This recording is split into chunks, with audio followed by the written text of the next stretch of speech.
Hi. Hi, Julia. How are you doing? I'm doing well, thank you. How are you? Good. So how's life post-Survivor? Life post-Survivor has been hectic. It's been really fun to watch it. It's been fun, kind of interacting with the supporters who have really stuck with me through this tough go at Survivor. Yes.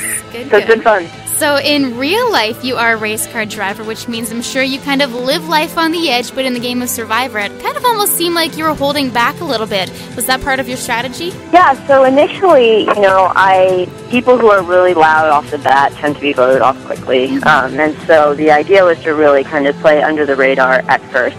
And then with the tribe swap, it put us in a weird position where Matt, Michael, and I were just kind of fighting for our lives. And it made it harder to do kind of a more offensive strategy. And so that made it tough, and, if I had made it to the merge, I would have planned on being much more offensive. And, that's when you can really start turning the game around. But, after watching those seasons that I had watched, being super in your face isn't really the best strategy initially. So I went in kind of thinking that, and, unfortunately, the way things played out, it didn't quite work in my favor. So how much does it sting that you were voted out 1 week before the merge? It's so brutal. It is so frustrating because, the merge is like, okay, that's a legitimate part of the game. You make it, you have your feast, and then, you let it go to individual challenges. And that's what I was really looking forward to. The team challenges were great, but I was really looking forward to showing what I had in the individual challenges, and so I'm super bummed that I didn't get to do that. Yeah, no kidding. It's pretty heartbreaking, but that being said, I accept the fact that, me, Matt, Michael, we've all had a lot of bad luck going from the losing tribe to the losing tribe, and that's just something that, you have to accept. So you started playing off with the fans, so it was a brand new experience to all of you. What was the biggest shock to you and your tribe mates when you first got to the island?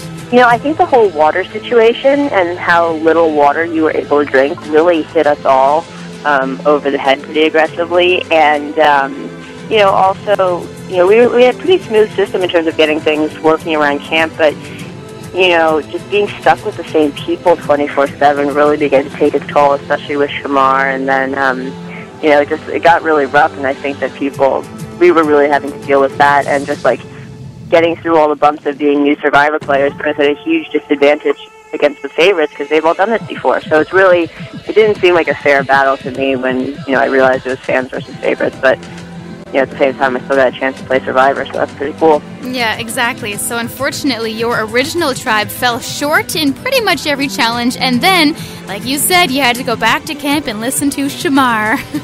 Yeah. Sounds like fun. It was character building. Yeah, I guess it was. So how about that double agent Philip? Describe your relationship with him, because it seems as though you two had some rather interesting conversations.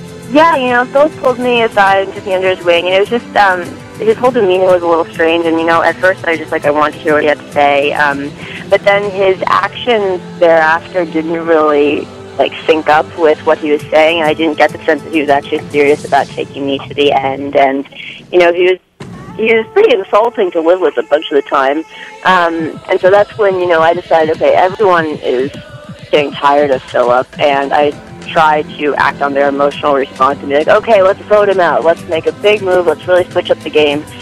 And it didn't quite work, so that was too bad. But I'm glad that I tried something instead of just, laying idly, hoping that they don't vote me out, because as I said, I still had a sense that I was probably going to be going home anyway. Right. Now, Cochrane, I'm sure every single person you've talked to today has asked you this question. He labels he labeled you as vanilla. Would you say that's a fair statement for him to make?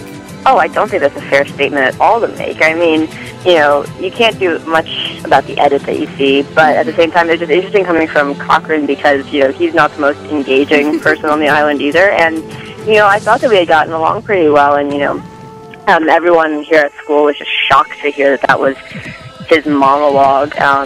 But, it's part of what you sign up for. Can't please everyone. And, I've had a lot of fun with my followers on Twitter, making fun of vanilla pudding, different flavors of ice cream. It's been a lot of fun. You just do the best you can with it. But that was definitely a brutal experience.